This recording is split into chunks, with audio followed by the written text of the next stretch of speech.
तांदुळवाडी गावाजवळ घडलेल्या भीषण अपघातानं सध्या संपूर्ण महाराष्ट्र हादरलेला आहे। सिद्धनाथाच्या दर्शनासाठी गेलेल्या भाविकांची पिकअप गाडी ही रस्त्यालगतच्या उघड्या विहिरीत कोसळून 8 जणांचा दुर्दैवी अंत झालाय, तर 6 जण गंभीर जखमी झालेले आहेत। मात्र हा केवळ एक अपघात नसून प्रशासनाच्या निष्काळजीपणामुळे घडलेली एक मोठी शोकांतिका असल्याचा आरोप आता जोर धरू लागलाय। या दुर्घटनेनंतर विहिरीच्या मालकाने केलेले आरोप अत्यंत गंभीर आहेत। संबंधित विहीर धोकादायक असल्याची माहिती यापूर्वीच जिल्हा प्रशासनाला देण्यात आली होती। विहीर बुजवून टाकावी किंवा तिच्या भोवती संरक्षण भिंत उभारावी अशी मागणी वारंवार करण्यात आली होती। मात्र प्रशासनाने या मागणीकडे दुर्लक्ष केल्याचा आरोप करण्यात येतोय।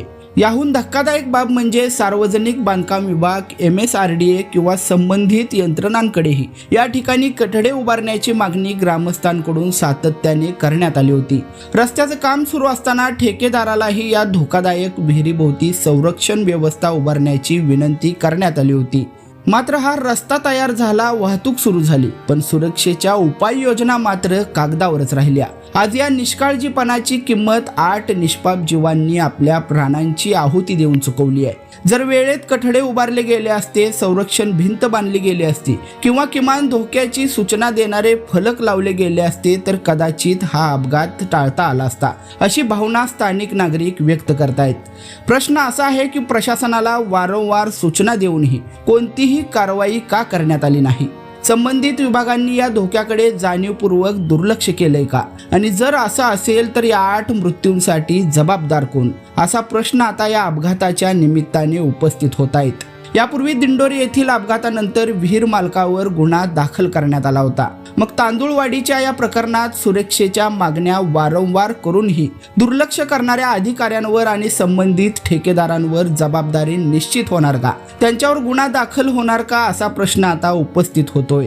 या दुर्घटनेच्या पार्श्वभूमीवर राज्यातील रस्त्यालगत असलेल्या सर्व धोकादायक विहिरींचं सर्वेक्षण करणं आणि त्यांना मजबूत संरक्षण भिंती उभारणं, सुरक्षा फलक लावणं आणि वापरात नसलेल्या विहिरी कायमस्वरूपी बुजवणं अत्यावश्यक बनलंय। अन्यथा आज तांदुळवाडीत घडलेली शोकांतिका उद्या दुसऱ्या गावात पुन्हा घडू शकते। 8 जणांचे जीव गेलेले आहेत, त्यांच्या कुटुंबावर दुःखाचा डोंगर कोसळलाय। आता केवळ चौकशीच्या घोषणा नव्हे तर निष्काळजीपणा करणाऱ्यांवर कठोर कारवाई करण्यात यावी अशी मागणी सध्या जोर धरू लागली आहे। भविष्यात अशा घटना टाळण्यासाठी ठोस उपाययोजना होणं हीच या मृतांना खरी श्रद्धांजली ठरेल।